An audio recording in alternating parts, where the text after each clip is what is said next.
Crazy. That is the best thing they whisper about my father. Black magic, witchcraft, what he is doing or trying to do is evil medicine. That's the worst. Since he returned from the West 3 weeks ago, I have heard nothing but bad things said about him. Is it just those bad words that have kept me from going to see him?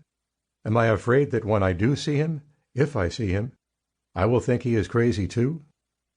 I am also uncertain how he will treat me if I show up at his door. Maybe he will not be glad to see me. Maybe he will tell me to go away. He has another child now, my half-sister, Ayoka. My father spends much of his time with her. She's his favorite, not me. I think he loved me once. I remember the stories he used to tell me in his gentle voice. But if he really cared about me, why did he leave me and go to Arkansas? Why have I never heard anything from him during the years he was gone from our town? Others of our people who emigrated to those western places have sent messages by way of the traders and missionaries who are always moving back and forth between our people. Some who have learned English have even sent written letters, but not my father, Sequoyah. No word, either written or spoken, has ever come to me from him. Maybe he has even forgotten that he ever had a son.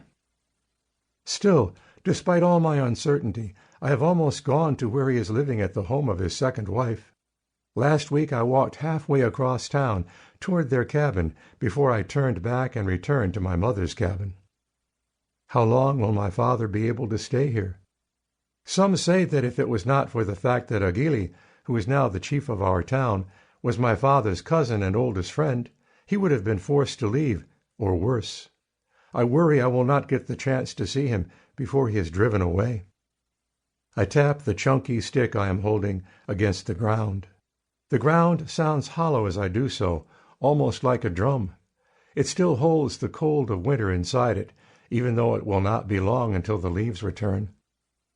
I don't mind the cold. I know the song to keep frostbite away before going out to hunt for food when it is cold. It's the song that calls on the deer whose feet cannot be hurt by frost or snow to share that power with the hunter. I start to sing it to the rhythm of my stick striking the ground. Shunka-wee-ya, shunka-wee-ya, shunka-wee-ya, shunka-wee-ya, so, so, so, so. My Uncle Redbird taught me that song, which must be sung 4 times, imitating that snort of the deer, so, after each verse. No boy's uncle could have been a better teacher. He also taught me to rub my feet in the ashes of the fire before singing it and then setting out.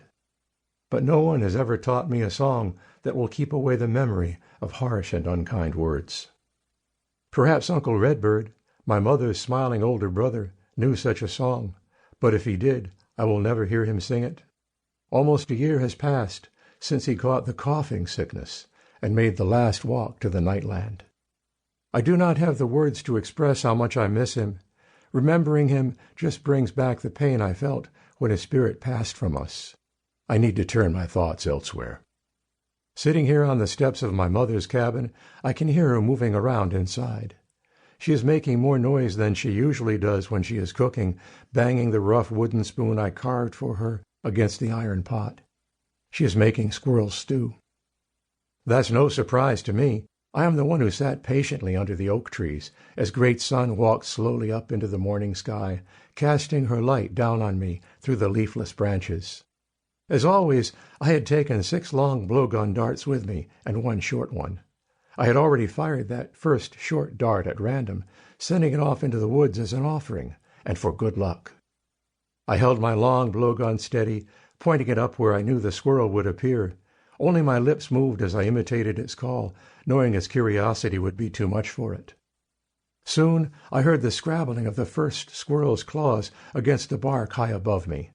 I drew in a deep breath, and then, as soon as it leaned out from the trunk to peer down at me, whoot! My aim was true, and the first squirrel landed at my feet, its heart pierced by my dart. "Slowly," I said, placing a little tobacco next to it as my uncle taught me to do. "Wado." I picked up the leaves which had been marked by the squirrel's blood when it fell, and placed them at the base of the tree, where I could easily find them. When my hunting was done, I would make a fire and take all of those leaves and burn them. In that way, I would both remove the traces of my hunting and make an offering of thanks to the ancient fire. When a hunter remembers to do as I was taught by my uncle, then he will be successful. The game animals will take note of his proper behavior and agree to give themselves to him. Then, with that first squirrel's warm body inside the game bag slung over my shoulder, I had moved on to the next tree, where I knew I would find another squirrel.